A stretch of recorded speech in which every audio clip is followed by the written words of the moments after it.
पता है मेरे को, उसी से शुरू करूँगा ना। दीप जा बैठे।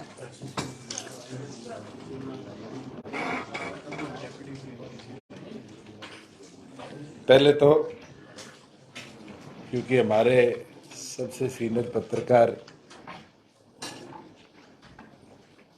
जो लास्ट टाइम यहाँ हमारे बीच में था, आज नहीं है, परवाना जी, उनको नमन मैं करता हूँ, क्योंकि शायद आप लोगों से पहली बार ही उस सती के बाद मिलने का मौका मिला है। और मुझे लगता है कि 4 जनरेशन से जो उनका हमारा साथ रहा, उसको भी हम कभी नहीं भुला सकते। आज कई विषय थे जो पिछले फाइनेंशियल ईयर के प्रति भी है, और आगे की कैसे रूपरेखा रखी जाए, प्रदेश को कैसे और प्रोग्रेसिव बनाया जाए, उनके ऊपर चर्चा करने की भी है। और मैं पहले शुरू करना चाहूँगा, जो अनसीजन्ड रेनफॉल अभी पिछले 1-1.5 महीने में 3 अलग अलग चरणों में, एक फरवरी के माह के अंदर हुआ, उसके बाद हमारे बीच में 24 और 25 मार्च को हुआ, और फिर 30 तारीख से लेके और 3 तारीख तक अलग अलग हिस्सों में प्रदेश में अनसीजन रेनफॉल और हेलस्टॉर्म, ओलावृष्टि जिसको हम कहते हैं, आया।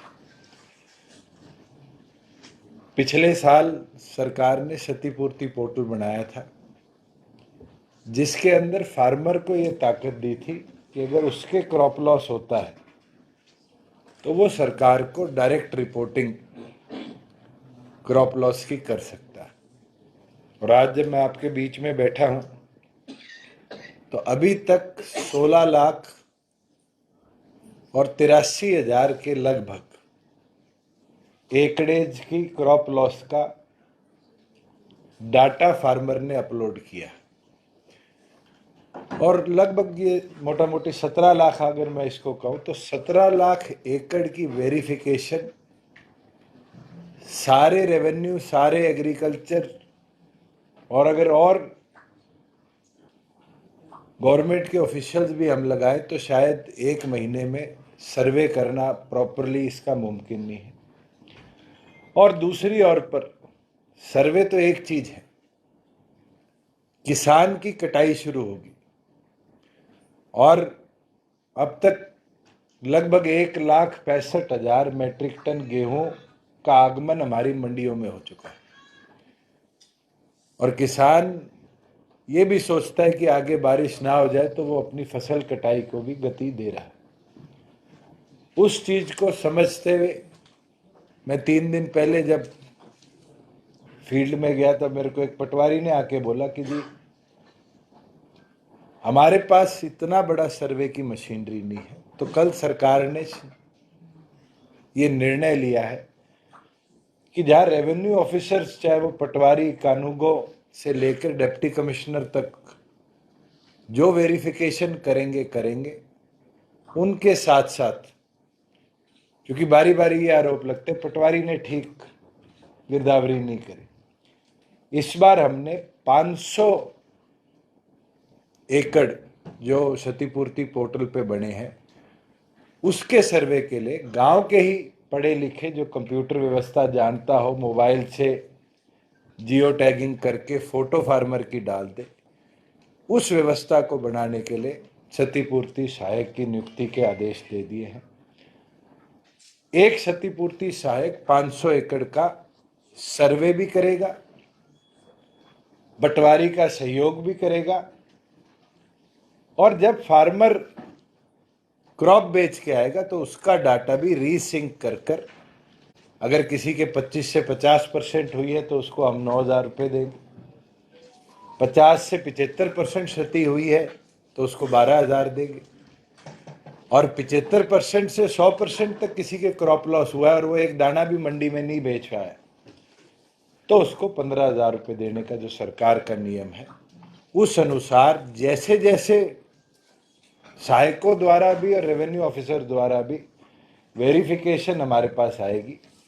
इस बार ये निर्णय है कि पूरी स्टेट का इंतजार ना करते हुए डिस्ट्रिक्ट लेवल पर जैसे जैसे रिपोर्ट कंपाइल होगी, स्टेट का जो स्टेट डिजास्टर रिलीफ फंड है SDRF, उससे क्रॉप लॉस का पूरा कॉम्पनसेशन फार्मर को हम समय अनुसार पहुंचाने का काम करेंगे। 70% से नीचे स्लैब क्या होता है?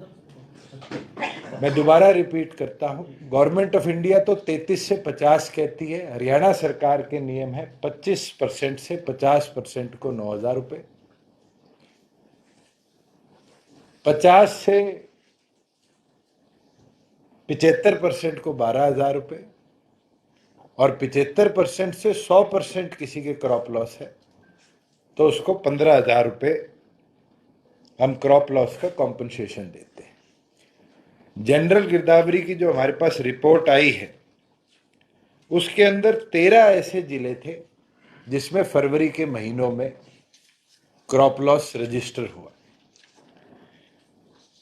जो स्पेशल गिरदावरी के आदेश विधानसभा के सेशन के दौरान दिए गए उसकी रिपोर्ट 24 मार्च को आई, जिसमें 4 एडिशनल जिले, 13 और 4 17 जिले ऐसे थे जिनके अंदर 24 मार्च तक क्रॉप लॉस हमारे को बताया गया।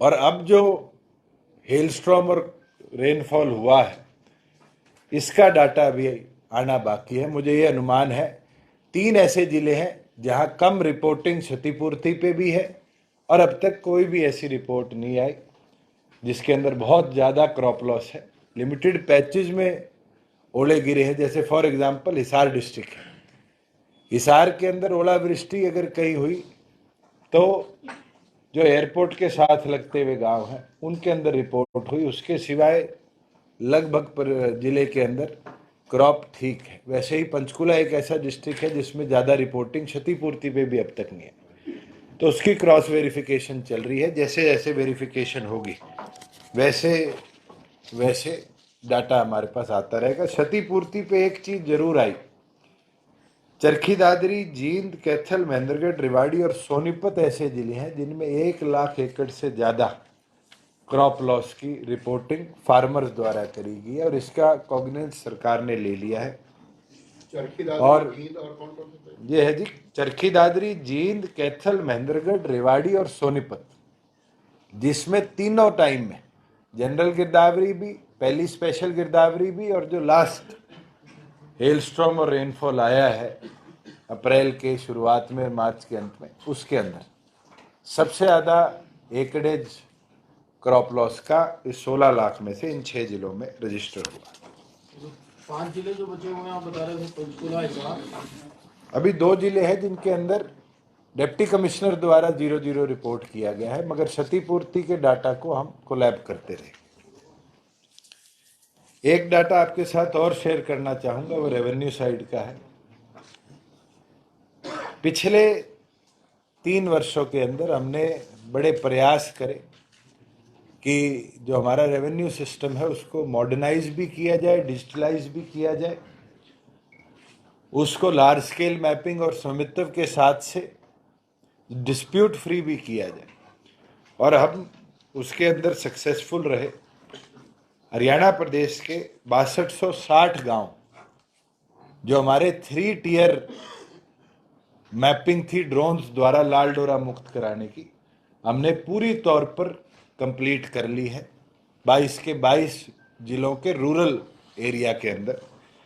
इसके अंदर 25,14,500 प्रॉपर्टी आईडीज हम बना पाए हैं, जिसके अंदर से 23,94,000 जो कि 95.2% है, इन प्रॉपर्टी आईडीज को लाल डोरा मुक्त कर कर हमने जो ओरिजिनल मालिक हैं उनके हाथ में हैंडओवर किया है। क्लेम्स एंड ऑब्जेक्शंस अभी चल रहे हैं और क्लेम्स एंड ऑब्जेक्शंस के बाद मुझे पूर्ण अनुमान है कि हम अगले 2 से 3 महीने में ये 5% जो प्रॉपर्टी आईडीज हैं इनकी डिस्ट्रीब्यूशन भी पूरी तौर पर कर देंगे और हरियाणा प्रदेश को 31 दिसंबर 2023 तक पूर्ण तौर पर लाल डोरा मुक्त बनाने में हम कामयाब रहेंगे। हम गर्व से कह सकेंगे कि हरियाणा देश का पहला स्टेट होगा जो 100% लाल डोरा मुक्त है, जिसके अंदर एक एक प्रॉपर्टी की आइडेंटिफिकेशन भी है और आइडेंटिफिकेशन के साथ साथ एक एक प्रॉपर्टी आईडी डिजिटली मार्क्ड है और उसके ओनरशिप टाइटल जो कंसर्न्ड ओनर्स हैं उनको हमने हैंडओवर करने का काम किया है। जहां बात लार्ज स्केल मैपिंग की है, लार्ज स्केल मैपिंग एक पैरेलल प्रोजेक्ट है जिसके अंदर फीचर एक्सट्रैक्शन है, डिपार्टमेंट वाइज ओनरशिप और उसकी कलर कोडिंग है। इसके अंदर हमारे पास 7115 रेवेन्यू स्टेट्स हैं, जिसमें से बेचिराग 26 रेवेन्यू स्टेट्स हैं और 7089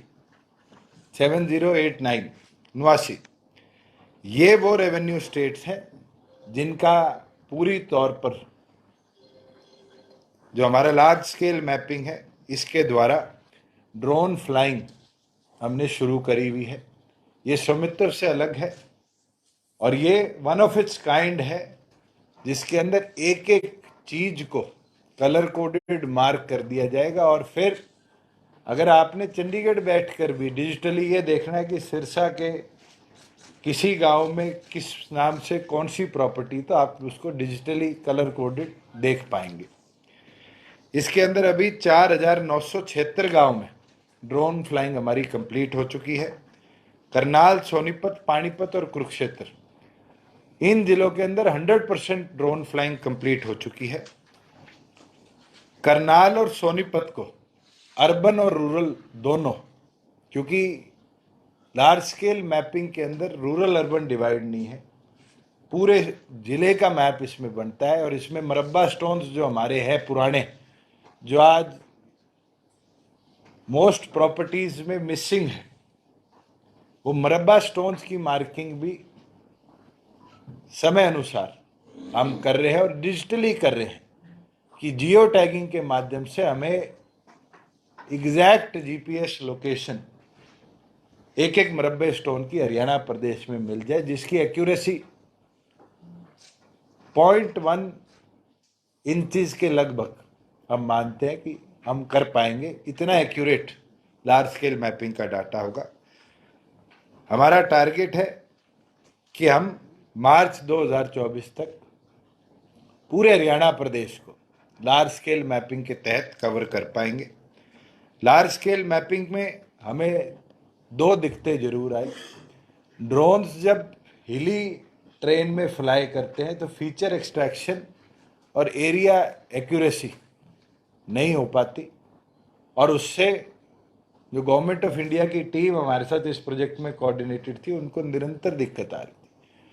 तो अब प्रदेश सरकार ने रोवर्स जो जमीन पे चलेंगे उनको जेम पोर्टल से खरीदने का आदेश दे दिए हैं और जल्दी जेम पोर्टल से रोवर्स की जैसे ही डिलीवरी आएगी, जो हमारे ये 73 गांव रायपुर, रानी और इस इलाके के हैं जिनकी मैपिंग अभी तक नहीं हो पाई, हम इनको भी कर पाएंगे। और इसके साथ साथ जो एक बहुत लंबा डिस्प्यूट नौतोड़ का है, आप में से बहुत लोग जानते हैं, जिसके अंदर फॉरेस्ट और रेवेन्यू स्टेट्स में लोगों के एक्सचेंज तो हुए हुए, रिकॉर्ड एक्सचेंज नहीं हो रखे, उस सब को भी हम समय अनुसार रेक्टिफाई कर पाएंगे।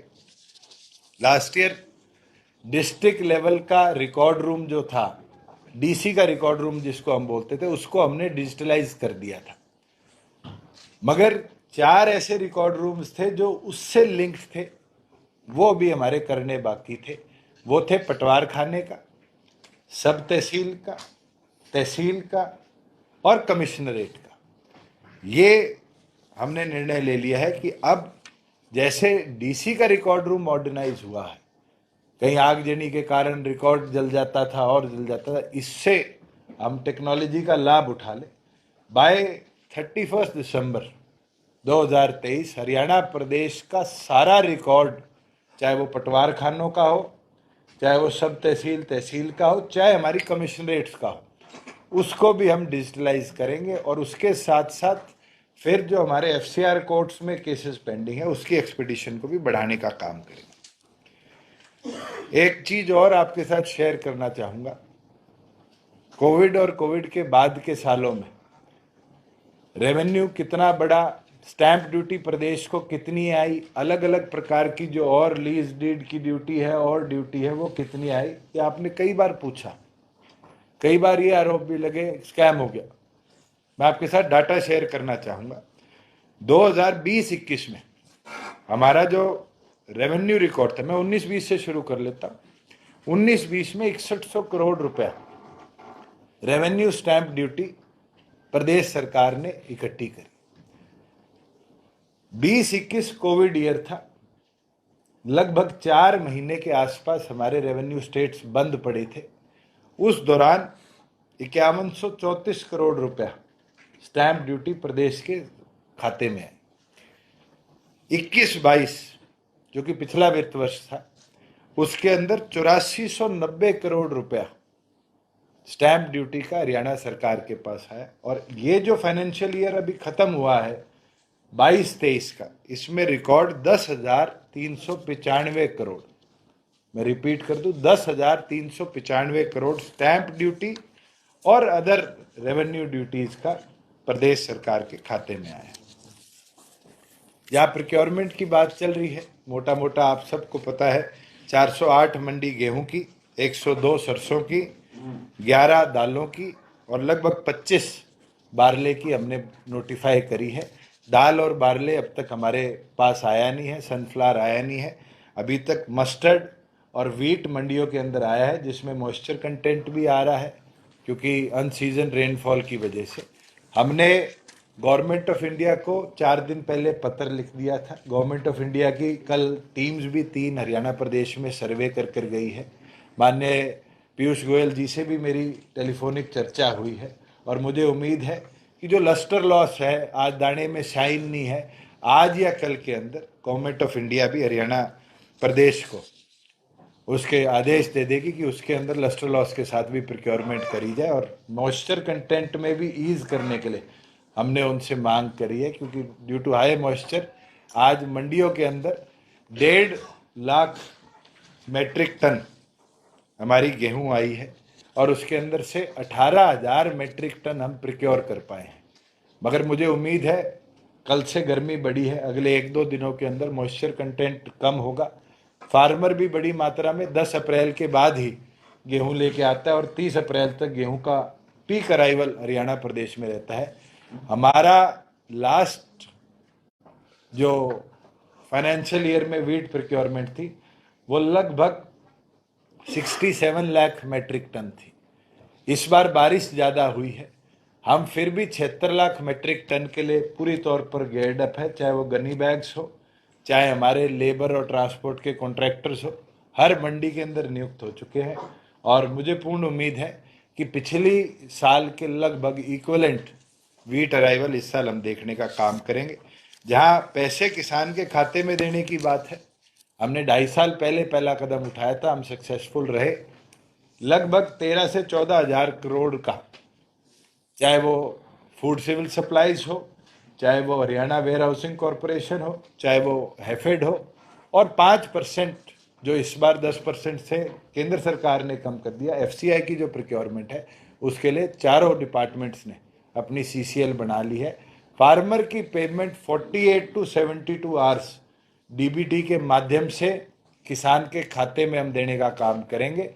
अगर कोई डिले आता है तो 9% इंटरेस्ट के साथ फार्मर को पेमेंट करी जाएगी। एक उसके अंदर हमने क्लॉज जरूर डाला है कि अगर फार्मर अपना अकाउंट नंबर गलत डाल देता है और उसके कारण डिले होता है तो उसके अंदर उसको इंटरेस्ट नहीं दिया जाएगा। तो मैं आपके माध्यम से फार्मर्स तक 2 चीजें कहना चाहूंगा। एक तो अपना अकाउंट मेरी फसल मेरा ब्यौरा पे ई खरीद पे तुरंत रीवेरीफाई कराने का काम करें। लास्ट ईयर भी 2 केसेस ऐसे आए थे कि फार्मर की बजाय किसी सेकेंडरी आदमी के खाते में पैसा गया, फिर 2 महीने लगे उसको वापस लेने में और देने में। वो एरर जो है वो फार्मर्स का अगर साथ रहेगा तो हम पूरी तौर पर रेक्टिफाई कर पाएंगे। और उसके साथ एक निवेदन और करता हूं, आज और कल के लिए क्षतिपूर्ति पोर्टल खुला है। अगर अभी भी कोई किसान बचा है जिसकी क्रॉप लॉस की अपडेट क्षतिपूर्ति पे नहीं डली, तो उनसे मैं आग्रह करता हूं कि आप अपलोड कर दीजिए, क्योंकि सहायक कल या परसों से फील्ड के अंदर सर्वे शुरू कर देंगे। उसके बाद फिर हमारे पास कोई ऑप्शन नहीं बचेगा। जो 7 दिन का विंडो दिया था वो परसों खत्म हो जाएगा शाम को। ये आपसे आग्रह मैं करना चाहूँगा। जहाँ बात जीएसटी की है, हमारा फिस्कल ईयर ख़त्म हुआ और बड़ी खुशी की बात है, लास्ट ईयर हम 6ठे नंबर पे देश में थे, जिसमें दिल्ली भी हमारे से ऊपर था जीएसटी कलेक्शन के अंदर। लगभग 22-23% की हमने जीएसटी की ग्रोथ इस साल देखी है।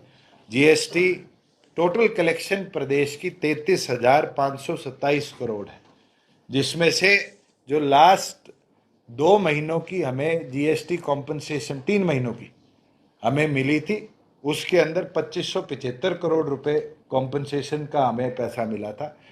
उसके बावजूद भी प्रदेश ने 30,951 करोड़ रुपया टैक्सेशन का कलेक्ट किया है। आज हमारे से ऊपर 3 प्रदेश हैं, आज हम चौथे नंबर पे हैं।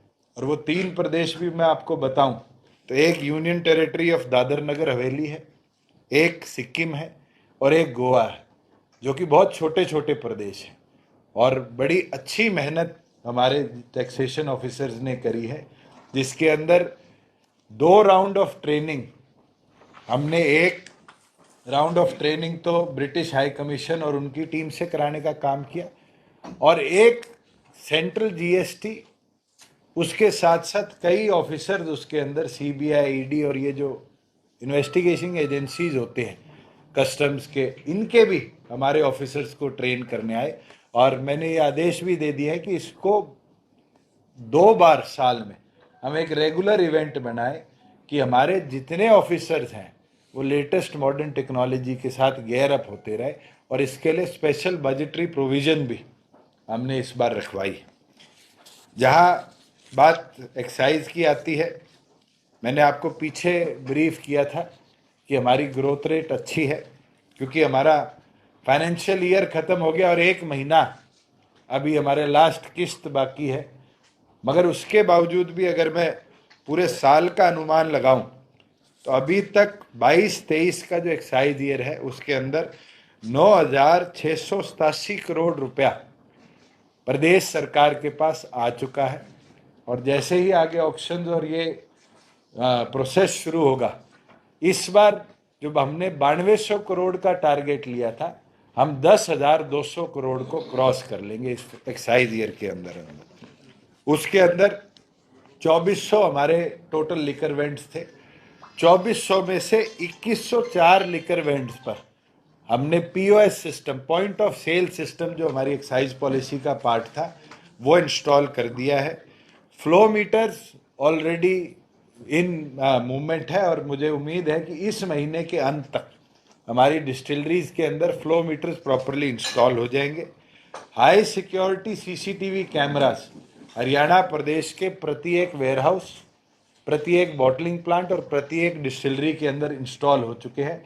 और हमें विश्वास है कि इससे जो लीकेजेस सीपेजेस थी वो बहुत अंत तक हम कंट्रोल कर पाए। और हमने इस साल डिस्टिलरीज और बॉटलिंग प्लांट्स को और बेहतर मॉनिटर करने के लिए, पहले मॉनिटरिंग सीसीटीवी कैमरास की डीटीसी ऑफिस के अंदर होती थी, इस बार ये निर्णय ले लिया है कि मॉनिटरिंग जो है उसको हेडक्वार्टर में भी हमने एक कमांड सेंटर बनाया और हेडक्वार्टर में भी पैरेलली हम मॉनिटर करने का काम करते हैं, जिससे जो हमें संशय था कि हमारे टैक्स चोरी होती है उसको बहुत हद तक हम रोक पाए हैं। हाँ, पंजाब ने अपनी पॉलिसी जो बनाई है उसका साइड इफेक्ट्स हमें देखने को मिला कि हमारे जो बॉर्डर के वेंट्स थे उनके अंदर हमें 3 ऐसे वेंट्स थे जो सरेंडर करके हमें रीऑक्शन करने पड़े। और कईयों के अंदर ये हमारे पास समाचार भी है, उनकी तरफ से पत्राचार भी है कि लॉस हो रहा है because of Punjab excise policy. जो अगले साल की हमारी पॉलिसी होगी उन पे, इन सब बिंदुओं पर भी हम विचार करेंगे। एक चीज़ नई हम शुरू करने का काम करेंगे। अब तक रोड साइड चेकिंग के लिए जो चलानिंग होती थी वो मैनुअल थी। हाथ से काटी जाती थी, उसमें ये अनुमान नहीं लगाया जाता था कि ट्रक को रोका कितने बजे गया है, इंस्पेक्शन कितने बजे हुई है, रिलीज कितने बजे हुआ है। अगले 1 महीने के अंदर अंदर हम सॉफ्टवेयर डेवलप कर सारे ऑफिसर्स को टैब्स इशू कर देंगे, जिससे पूरी तौर पर जीपीएस लोकेशन से एग्जैक्ट लोकेशन आए, समय जो हो उस समय को फीड किया जाए, क्या क्या चीज़ें अंदर टैक्स चोरी की है उसका प्रॉपर रिकॉर्ड बनाया जाए। और ये केवल मात्र टैक्सेशन विभाग के अधिकारियों के लिए नहीं, जैसे पैरेलली सीएम फ्लाइंग भी अलग अलग जगह अपनी छापेमारी करती है, उन सब को भी हम इन टैब्स के साथ इक्विप करने का काम करें। अंत में एक चीज़ मैं रखना चाहूँगा, वो हिसार एयरपोर्ट की है। कई साथी बारी बारी पूछते हैं कि हिसार एयरपोर्ट कब जाएगा। हिसार एयरपोर्ट का जो रनवे है हमारा 31 मई तक, जो कंक्रीट की स्लैबिंग एंड में बची है वो कंप्लीट हो जाएगी। 31 मई से लेके 31 अगस्त तक जो वहाँ पर एडवांस लैंडिंग सिस्टम के लिए नेविगेशनल एड लाइटिंग लगनी है वो डिलीवर हो चुकी है, वो इंस्टॉल हो जाएंगी। बाउंड्री वॉल जो पूरे हमारे फेज 2 की है, फेज 3 की तो chain link boundary wall complete हो चुकी, जो फेज 2 है, जो हमारा अब एयरपोर्ट की प्रेमिसेस रहेगी, जो आईएमसी है मैन्युफैक्चरिंग क्लस्टर, उसके अंदर का जो एरिया है वो हमारी 31 मई तक कंप्लीट हो जाएगी। जो हमारा इंस्ट्रूमेंटल लैंडिंग सिस्टम है जो प्रॉपर कंट्रोल रूम के साथ बनेगा, आईआरबी की 2 बिल्डिंग्स थी वो खाली हो चुकी है, हमने हैंडओवर कर ली है, उनकी रेनोवेशन शुरू कर दी गई है वॉर फ्रंट पे। और मुझे उम्मीद है कि हमारा 31 अगस्त तक इंस्ट्रूमेंटल लैंडिंग सिस्टम जो है, जो प्लेन को गाइड करेगा लैंड करने के लिए, वो इंस्टॉल हो जाएगा। जहाँ जहाज पार्किंग करते हैं, जैसे चंडीगढ़ एयरपोर्ट पे आपने देखा होगा कंक्रीट का एक एप्रन होता है, एप्रन हमारा इस महीने के अंत तक 30 अप्रैल तक 10 जहाज खड़े करने का पूरी तौर पर कंप्लीट हो जाएगा। आईएमडी जो इंस्ट्रूमेंट होता है मेट्रोलॉजिकल डिपार्टमेंट का, जो वेदर फॉरकास्ट को और प्लेन को कहीं ना कहीं कनेक्ट करता है, वो 31 अगस्त तक डिलीवर हो चुका है, 31 अगस्त तक इंस्टॉल हो जाएगा। सीसीआर और नेविगेशन इक्विपमेंट्स जो हैं ये भी 31 अगस्त तक कंप्लीट हो जाएंगे। एक चीज़ मैं कहना चाहूँगा, सेशन में आपने सुनी होगी कि मेरी कंपनी है, ज़मीन है, एयरपोर्ट में ज़मीन ली गई है। मैंने डाटा आपके साथ भी शेयर कर लूँगा, मैं रिकॉर्ड निकाला है, पूरे 7117 एकड़ 5 कनाल और 15 मरले ज़मीन एयरपोर्ट के नाम हुई है। और उसके अंदर सारा रेवेन्यू रिकॉर्ड ये बताता है कि सब 1947 से जीएलएफ की ज़मीन है। सिर्फ एक ज़मीन पंचायत डिपार्टमेंट की थी जो 1988 में जीएलएफ के नाम पे, जो हमारा कैटल फार्म था उसके नाम पे ट्रांसफ़र हो गई है। तो कोई इस तरह के बेतथ्य आरोप जो लगा रहे थे, मैं उनको बोलना चाहूँगा कि फैक्चुअली बात करें। ऑल्टरनेटिव रोड भी जो बन रही है उसके अंदर भी कोई प्राइवेट लैंड हम एक्वायर नहीं कर रहे। फॉरेस्ट डिपार्टमेंट के साथ 25 एकड़ हमने ट्रांसफ़र करने के लिए फॉरेस्ट डिपार्टमेंट को लिख दिया कि एविएशन के साथ ट्रांसफ़र कर लिया जाए। और 25 एकड़ जैसे ही फॉरेस्ट डिपार्टमेंट की एनओसी आती है ट्रांसफ़र की, हम इन्वायरमेंटल क्लियरेंस के लिए भेज देंगे। 1 से 1.5 महीने का समय इन्वायरमेंटल क्लियरेंस में लगता है, और हमने सर्वे भी करा लिया। 22 पेड़ वहाँ है जो रीलोकेट करेंगे, काटेंगे नहीं हम, वो रीलोकेट कर कर ऑल्टरनेटिव रोड भी बाउंड्री के साथ साथ फिर हम बनाने का काम करेंगे, जिससे हिसार के लोगों को डियर पार्क के साथ, दांशु के साथ, तलवंडी राणा के साथ हम पूर्ण तौर पर दोबारा जोड़ पाए।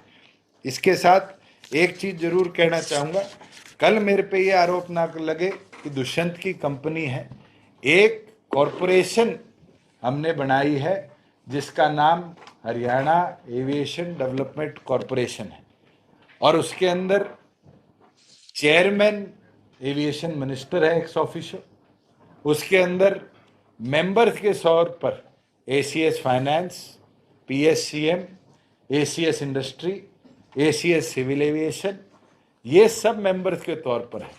रजिस्ट्रेशन अभी हुई नहीं है क्योंकि हमारे एक आईएएस ने अपना लैंडलाइन नंबर अपने दिन में दे दिया, तो वो शायद इस हफ्ते के अंदर अंदर रेक्टिफाई हो जाएगा। वो सारी कॉरपोरेशन जो है वो NSIDC के साथ मिलकर जो मैन्युफैक्चरिंग क्लस्टर है उसको डेवलप करेगी, जिसके अंदर 3200 एकड़ जमीन हमने industrial, warehousing, residential, commercial uses के लिए ईयर मार्क करी है। और उसका जो मेन फोकस है वो aviation manufacturing cluster Hisar airport के आसपास डेवलप हो, इसके प्रति हम काम करेंगे। NSIDC ने 3200 एकड़ के अंदर 45% अपना हिस्सा डाला है। हरियाणा सरकार की जो कॉरपोरेशन है HADC, उसका हिस्सा 55% है। 55% की इक्विटी जो हमारी बनती है लैंड वैल्यू के हिसाब से वो 2100 करोड़ हमने आकी है। और पैरेलली NSIDC ने हमें लिखित तौर पर अप्रूवल दे दिया है कि 1800 करोड़ रुपया गवर्नमेंट ऑफ इंडिया NSIDC के माध्यम से इस प्रोजेक्ट की डेवलपमेंट में अपनी इक्विटी डालने का काम करेगी। जैसे इक्विटी आ जाएगी, कंसल्टेंट्स ने हमारे मास्टर प्लानिंग कर दी है, हम IMC का भी डेवलपमेंट का जो काम है उसको तुरंत आगे ले जाएंगे। मुझे पूर्ण उम्मीद है कि 2024 के अंदर मैन्युफैक्चरिंग क्लस्टर का जो रोड नेटवर्क है, सीवेज नेटवर्क है, पावर स्टेशन है, जो पानी और अदर एमिनिटीज़ की डेवलपमेंट है, उसको अब पूरी तौर पर टेंडर स्टेज पर ले आएंगे। और 2025 से पहले पहले पूरे IMC का जो ऑक्शनिंग प्रोसेस है उसको हम स्ट्रीमलाइन करेंगे। उसके अंदर गवर्नमेंट ऑफ इंडिया का पूरी तौर पर योगदान रहेगा।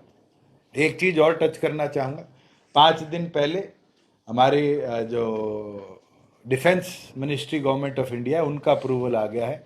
अम्बाड़ा कंटोनमेंट के अंदर 10 एकड़ ज़मीन हम आर्म फोर्सेस से लेने जा रहे हैं, जिसके लिए 50 से 60 करोड़ रुपए अभी अनुमान लगाया जा रहा है। हमने जैसे ही आ जाएगा वो अप्रूवल हम दे देंगे कि वहाँ पर भी एक टर्मिनल, जैसे हमारे 3-4 मिलिट्री बेसिस है और चंडीगढ़ भी उसका एक एयरफोर्स बेस का पार्ट है। हमारे अम्बाड़ा से हम फिर अगर वो ज़मीन ट्रांसफ़र हो जाती है, टर्मिनल बिल्डिंग हम जितनी जल्दी कर पाएंगे, RCS के माध्यम से हमने पहला रूट जो प्लान किया है वो अम्बाड़ा श्रीनगर का है, उसको हम आगे लेकर जाने का काम करेंगे। करनाल हवाई पट्टी में 47 एकड़ की म्यूटेशन सिविल एविएशन विभाग के नाम पर हो चुकी है। बाउंड्री वॉल एक्सटेंशन का काम हमने टेंडर प्रोसेस में शुरू कर दिया और जैसे ही बाउंड्री वॉल एक्सटेंशन होगी 3000 फीट की करनाल की पट्टी को फिर हम 4500 फीट की हवाई पट्टी बना देंगे, जिसमें हम 48 सीटर तक का प्रोपेलर प्लेन उतार पाएंगे। और कृष्णा सर्किट और RCS के अंदर हम फिर इसको भविष्य में लेके जाएंगे, जिससे करनाल श्री महाभारत की धरती कुरुक्षेत्र के पास लगता है, उसको जो कृष्णा सर्किट के और धाम है उससे हम रिलीजियस पॉइंट ऑफ व्यू से कनेक्ट कर पाए। ये जो कंपनी बनाई गई है जी, ये तो सरकारी कंपनी है, इसमें प्राइवेट तो कुछ है नहीं। पूरी तौर पर सरकारी कंपनी, और एक शेयर भी किसी का पर्सनल नहीं होगा। इसके अंदर जो एक्स ऑफिशियो है, आज अनुराग रस्तोगी जी ACS फाइनेंस है तो एक्स ऑफिशियो ये मेंबर है, कल इनकी जगह कोई आएगा या मेरी जगह कोई सिविल एविएशन संभालेगा तो एक्स ऑफिशियो वो लोग इसके प्रतिनिधि होंगे। ये तो ड्रोन वाली बात करी है, तो ड्रोन में किसानों का ये कहना है कि सरकार जब मुकदमे दर्ज करने होते हैं पराली का, उससे आप लोग फोन कर लेती है, तो फसल खराब का क्या नहीं कर सकती? बिल्कुल कर रहे हैं। इस बार फसल खराबे के आंकलन के लिए 3 टियर मेथड हमने अपनाया है। एक तो है हरसेक की सैटेलाइट इमेजरी, जिसकी एक्यूरेसी एक लिमिट तक है, क्योंकि अगर हरी फसल बिछी होगी तो फोटो के अंदर हरी ही दिखेगी। दूसरी है दृश्य के माध्यम से ड्रोन मैपिंग, जहां ड्रोन फ्लाइंग से पूरी तौर पर डिजिटली हम देख सकते हैं कि क्रॉप डैमेज कितना है। और तीसरा जो फील्ड सर्वे है वो भी 2 टियर किया है, रेवेन्यू ऑफिसर्स भी अपना करेंगे और क्षतिपूर्ति सहायक के माध्यम से गांव का लड़का भी 500-500 एकड़ के क्षतिपूर्ति ब्लॉक्स का सर्वे कर पटवारियों को हैंडओवर करने का काम करेगा। और मुझे तो बड़ी खुशी होती है आपके साथ साझा करते हुए, कई गांव में हम जाते थे, ये सुना जाता था कि पटवारी सर्वे करने नहीं आए। अब ये तो विश्वास किसान को है कि गांव का छोरा तो छोरी तो जो सहायक बनेगा वो तो गांव के हित में ही सर्वे करेगा, किसान के हित में ही सर्वे करेगा। और 3 टियर कोलैबोरेशन जैसे जैसे हमारे पास आएगी वैसे वैसे जो कॉम्पनसेशन है हम फार्मर को हैंड ओवर। सहायक अपॉइंट किस तरह से? डिप्टी कमिश्नर को ऑथराइज कर दिया है। कंप्यूटर नॉलेज होनी चाहिए, उसके पास स्मार्टफोन होना चाहिए। ये सारी चीज़ें नोटिफिकेशन हमने कल निकाल दी थी, आप तक कॉपी भी मैं उसकी पहुंचा दूंगा। और कॉन्ट्रेक्चुअल नहीं है, ये वन टाइम है। 500 एकड़ेज का हमने एक क्षतिपूर्ति ब्लॉक नियुक्त किया है। जो भी इसमें सहायक बनेगा उसको वो 500 एकड़ेज की डिजिटल लोकेशन हम दे देंगे कि ये एग्जैक्ट जीआईएस उसकी लोकेशन है, और वहाँ पर जाकर वो फोटो खींचेगा, वो अपना आंकलन करेगा और रिपोर्ट सबमिट करने का काम करेगा। ये जो पोर्टल क्षतिपूर्ति पोर्टल बनाया है उर्दू वाला, इसमें कई जगह समस्या ये आ रही है कि गलत लोगों ने अपना डाटा अपलोड कर दिया, जो किसान है उनका डाटा अपलोड ही नहीं। ऐसा आपसे जानना चाहता हूँ कितना एक डाटा ऐसा होगा? देखिए, प्राइमरी तौर पर मेरी फसल मेरा ब्यौरा पर जो रजिस्टर्ड था वो क्षतिपूर्ति पे अपनी क्षति दिखा सकता था। इसके बाद हमने ये निर्णय लिया कि मेरी फसल मेरा ब्यौरा भी खोला जाएगा, आज रजिस्ट्रेशन चल रही है। और क्षतिपूर्ति के अंदर भी हमने रेवेन्यू रिकॉर्ड की लिंकेज के साथ फार्मर को ऑथराइज कर दिया कि फार्मर अपने आप को रजिस्टर करेगा। मुझे लगता है जो समस्या इनिशियल डेज पे आई थी, हमें भी फील्ड में जाते ही पता चलता था जी पोर्टल पे लॉगिन नहीं हो रहा, और हम खोलते थे तो डाटा डे बाय डे बढ़ता जा रहा था। तो उस चीज़ के अंदर हम बहुत हद तक इसको रेक्टिफाई कर पाए। अगर कोई 2-4% बचेंगे भी तो भी हमारे रेवेन्यू ऑफिसर्स पैरेलली उनका सर्वे पूरी तौर पर कर रहे हैं। भूषण जी, आपने एक्साइज का जिक्र किया कि पंजाब की जो पॉलिसी है कैसे इम्पैक्ट कर रही है सर हरियाणा में? पंजाब ने अपनी ड्यूटीज को बहुत हद तक कम किया, तो रेट बाहर हो गए ना, मतलब और उसके कारण जो हमारे बॉर्डर के लगते वेंट्स थे वहाँ rate is lower than Haryana. तो कहीं ना कहीं कोई नागरिक जाता है वहाँ से लेके आता है तो इनडायरेक्ट सेल को इम्पैक्ट करता है। आज दिल्ली की पॉलिसी जो आई थी जिसके कारण कई लोग आज सलाखों के पीछे है, उसने भी हरियाणा को इम्पैक्ट किया था। और उसके बाद उनकी पॉलिसी जब वापिस वहीं आई तो हरियाणा को उसका लाभ भी मिला। ये कंपनसेशन मई में स्टार्ट हो जाएगा डिस्ट्रीब्यूशन? जैसे जैसे डिस्ट्रिक्ट की रिपोर्ट आएगी वैसे वैसे डीबीटी के माध्यम से कॉम्पनसेशन किसानों के खाते में हम देंगे। आपने सेंटर से भी गुजारिश की थी कि जो गुणवत्ता रहती है गेहूं की उसके मापदंडों में थोड़ी ढिलाई हो जाए क्योंकि फसल खराब हो रही है। कोई रिस्पॉन्स? 25% छूट की हमने मांग केंद्र सरकार से करी है। कल उनकी टीम सर्वे करके गई है 3 अलग अलग लोकेशंस पे।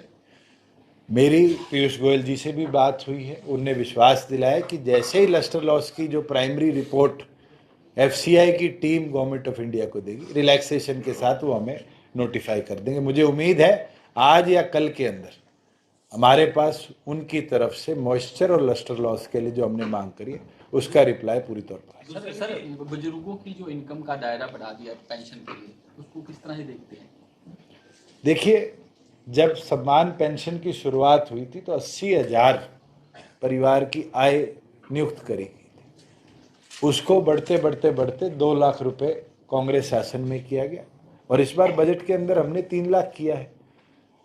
32,000 से ज़्यादा ऐसे लोग थे जिनकी हमारे पास ऑनलाइन ओल्ड एज पेंशन कटने की समस्या पता चली थी। उनमें से शायद 1,000 या 1,500 हैं, एग्जैक्ट फिगर्स मैं आपके साथ शेयर कर सकता हूँ, जो वेरिफिकेशन के बाद भी फेल हुए। अदर देन दैट सभी लोगों की दोबारा नियुक्त करेगी, और मैं मानता हूँ पहले से ज़्यादा आज पेंशन धारक हरियाणा प्रदेश में सम्मान पेंशन के हैं, और ये लिमिट बढ़ा है, इसके बाद वो दायरा और बढ़ेगा। तो रेवेन्यू वेतन कितना रहेगा और इसके लाभार्थी कितने हैं? एग्जैक्ट डाटा मैं अलग से शेयर कर दूं बेहतर है। ये चौधरी वीरेंद्र सिंह बार बार कह रहे हैं गठबंधन नहीं होना चाहिए, तो गठबंधन तो आपका केंद्र से हुआ है, तो फिर इसमें बताइए कुछ। चलिए, मैं तो बार बार बात क्यों हो रही है? बार बार नहीं, मेरे को लगता है पहली कॉन्फ्रेंस में मैं आपके पास बैठा था जब से सुन रहा हूँ, तोड़ दो, भाग जाओ, कर लो। और किसी को कोई मन में टीस है तो उसको तो नहीं मैं बुझा सकता। हमने बड़े अच्छे तरीके से 3.5 साल प्रदेश को प्रोग्रेसिव कैसे बनाया जाए इसके प्रति काम किया है और प्रदेश आगे बढ़ा है। अगर हम रेवेन्यू और जीएसटी और एक्साइज का ही मैं आपसे डाटा शेयर किया, 22-23% ग्रोथ है, तो हरियाणा आगे बढ़ रहा है जिस विजन के साथ मुझे लगता है हमारे सारे प्रीडिसेसर्स ने काम किया है और हमें वो लेके चलना है। और भविष्य की गर्भ में क्या है, मैं तो ज्योतिष हूं नहीं, अगर आप में से कोई ज्योतिष हो तो जरूर मुझे बता दो क्या होगा। आपकी पार्टी के कार्यक्रमों में ही ये बात उठ रही है कि डिप्टी शब्द हटाना है अगले चुनाव में। इसका मतलब ये हुआ कि आप अकेले जा रहे चुनाव। मैं तो परसों प्रधानमंत्री जी की बात सुन रहा था, उनने बीजेपी के स्थापना दिवस पे कहा कि हम 2 सांसदों की पार्टी थे, आज 300 पार कर गए। क्या संगठन को हमने सीमित 10 सीटों पे रखना है? बिल्कुल नहीं। भारतीय जनता पार्टी क्या 40 पे सीमित होकर लड़ेगी? नहीं, दोनों पार्टियां 90 की 90 सीटों पर तैयारी कर रही है। आगे जो फैसला होगा वो तो भविष्य की गर्भ में। ये कहना कि हमारे कार्यकर्ता क्या कह रहे हैं, आपके कार्यकर्ता क्या कह रहे हैं, मैं तो आपसे पूछ लेता। आपने जब डिस्ट्रिक्ट में रिपोर्टिंग करी, आज आप हेड क्वार्टर रिपोर्टिंग कर रहे हैं, कल आपकी भी सोच होगी कि अखबार के मालिक बने। इस चीज को कौन रोक सकता है? मुझे लगता है ये सबकी इच्छा है। ग्रोथ किसको नहीं अच्छी लगती, मगर आज जो दायित्व, जो जिम्मेवारी मेरी है, मैं सेटिस्फाइड हूँ। बड़ा अच्छा मुझे अवसर इस उम्र में मिला और उस अवसर को हमने बड़ी अच्छी तरीके से जन सेवा में डालने का काम किया। कांग्रेस को लेकर के लगातार आपने बात कही है कि कांग्रेस के साथ हम कभी भी नहीं जा सकते, लेकिन दिग्विजय चौटाला बार बार ये कह रहे हैं कि हम कांग्रेस के साथ भी जाने के लिए तैयार थे। देखिए, उस समय गठबंधन हो रहा था, जब रिजल्ट आया, कौन किससे बात कर रहा था, क्या क्या बातें हुई, ना छेड़ी जाए तो बेहतर है। और हमने तो प्रदेश को कैसे सक्सेसफुली चलाया जाए उस विजन के साथ अलायंस किया और भारतीय जनता पार्टी के साथ कॉमन मिनिमम प्रोग्राम में दोनों पार्टियों ने बड़ा अच्छी तरीके से 3.5 साल प्रदेश चलाया है। तो ये कोऑर्डिनेशन कमेटी भी है, मिनिमम प्रोग्राम भी है और वो पार्ट भी सरकार का है। जो लोग इस तरह का डिसऑबे कर रहे हैं या बोल रहे हैं पार्टी लाइन, आप गठबंधन कोई इसमें मॉनिटरिंग नहीं कर रहा है, कोई एक्शन नहीं होगा क्या? मतलब इस पे क्या सोचती है पार्टी? आप मुझे ये तो बताओ, अगर मैं आपके सामने चुनाव लड़ के आपको हरा दूं, आपको खुशी रहेगी, अलायंस रहेगी? दुष्यंत जी, एविएशन के क्षेत्र में आप इतना काम कर रहे हैं, हरियाणा जो स्टेट है, इंडस्ट्रियल स्टेट है, अपना कोई आपके पास इंटरनेशनल एयरपोर्ट नहीं है। अभी आपने कहा कि अम्बाला में हम ये 10 एकड़ लेकर वहाँ हैंगर बनाएंगे कि मतलब टर्मिनल एक बने। तो पहले तो मैं आपको निवेदन करता हूँ सबको, आज किसी को मौका मिले तो एरो क्लब ऑफ इंडिया का आज एक एग्जीबिशन है पिंजौर के अंदर, वन ऑफ इट्स काइंड, जहाँ जो छोटे जहाज होते हैं, नॉन पैसेंजर, बड़े हम टॉय प्लेन्स कह लेते हैं, उनका एक एरो शो सुबह 10 बजे से 5 बजे तक है। जरूर परिवार के साथ उसको विजिट करके आए। पहली बार इस तरह की कोई गतिविधि हरियाणा की किसी एयर स्ट्रिप पे हो रही है। अगर आपने स्काई डाइव करना है वैसा तो बता दीजिए, मैं महेंद्रगढ़ जरूर व्यवस्था बनाऊंगा कि आपको 15,000 फुट से कूदने का मौका मिले और बड़ा एक अवसर मिले। और जहाँ इंटरनेशनल एयरपोर्ट की बात है, मैं बंसीलाल जी के समय में 5 एयर स्ट्रिप्स हरियाणा प्रदेश में बनी और वो एयर स्ट्रिप्स बनी जिनने ये मौका दिया कि मुख्यमंत्री का जहाज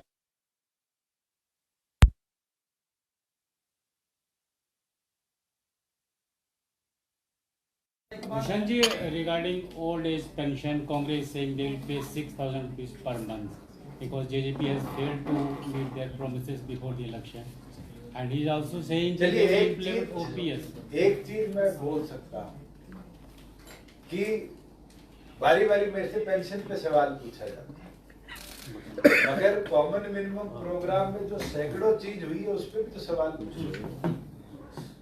और मैं तो 10 विधायक के साथ इतना करके 750 पेंशन बढ़ा दी। आप मेरे 50 बढ़वा दो, मैं 5,000 कर दूंगा। सर मैं चौटाला कह रहे 700 किलोमीटर चल चुका हूँ मैं। चलो मैं बधाई देता हूँ। मैंने तो यही कहा था कि पैदल चलना कोई आसान चीज नहीं है। जब चलेंगे तब पता चलेगा, समस्या पता चलेगी। अभी तो 700 है, सर मैंने 4200 सुना। सर इंटरनेशनल फ्लैट के बारे में जैसे आपने बोला है कि एक यूडीएफ चार्ज पड़ता है, जैसे अदर कंट्री से जो फ्लैट लैंड होती है, तो यूडीएफ चार्ज जैसे पंजाब में ज्यादा पड़ रहा है, तो हरियाणा में इसकी कोई फैसिलिटी है कि जो जैसे इंग्लैंड से जो नई एयरलाइन शुरू होने जा रही है तो उसका यूडीएफ चार्ज हरियाणा में कम हो? सिंह साहब, हरियाणा में एयरपोर्ट 31 अक्टूबर के बाद है।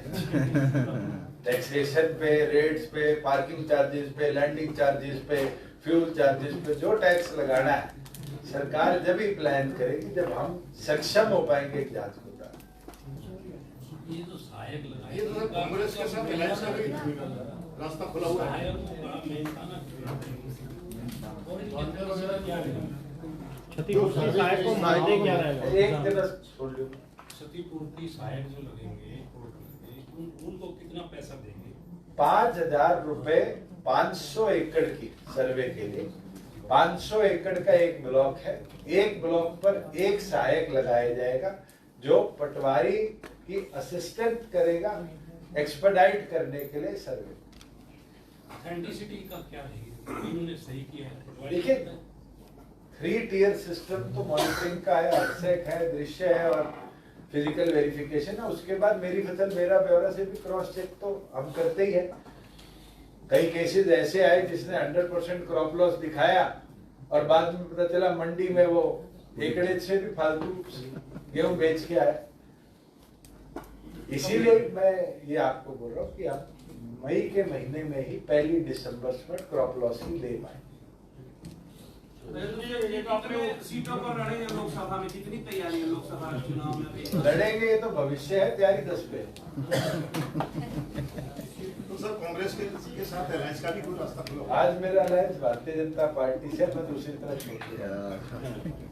ये ओपीएस को लेकर के आपने कहा था क्या उसका? देखिए कमेटी बढ़ा दी, केंद्र सरकार ने भी कमेटी बनाई है, प्रदेश सरकार ने भी कमेटी बनाई है। चर्चा चल रही है। एमपीएस को लेकर बढ़ाई, उसी को ही कैसे ओपीएस के इक्विवेलेंट किया जाए। प्रदेश ने अपनी अलग बनाई है, केंद्र ने बनाई है, उत्तर प्रदेश ने भी बनाई है जितना मेरे संज्ञान में है।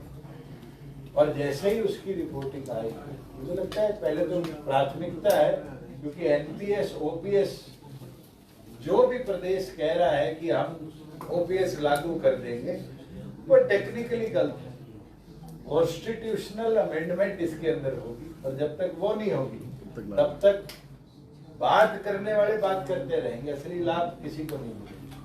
तो केंद्र की जो कमेटी की रिपोर्ट आएगी मुझे लगता है उसके बाद ही प्रदेश सरकार। लेकिन कांग्रेस तो ये कहती है कि राज्यों में दे रहे हैं। जनरल एडमिनिस्ट्रेशन का काम है, मुझे लगता है सीएम साहब और चीफ सेक्रेटरी ज्यादा बेहतर बता पाएंगे। और मेरे पास आज के दिन भी टीवीएसएन प्रसाद जी हैं और बड़ा अच्छा एफसीआर का दायित्व उन्होंने संभाला हुआ है। और अभी भी जब मैं आपसे बात कर रहा हूँ पैरेलली 22 के 22 जिलों के प्रशासकों के साथ एफसीआर अभी भी चर्चा कर रहा है और यही देख रहा है कि जो सहायक हमने लगाए हैं इसको कैसे अच्छी तरीके से हम दुष्यंत जी, अभय सिंह चौटाला कहते हैं कि ये जो मुआवजा बट रहा है उसमें भी 10% कमीशन मंत्री ले रहे हैं। किस तरह से देखते हैं इन बयानों को? जब आदमी सुध-बुध खो देता है तो इस तरह बयान देता है। एयरपोर्ट में जमीन इसकी है, खा गया, लूट गया, कोई ढंग की बात सुनिए आपने। मेयर फ्रस्ट्रेशन है और आप लोग भी मेरा नाम ले लो, बीपी बढ़ा दो।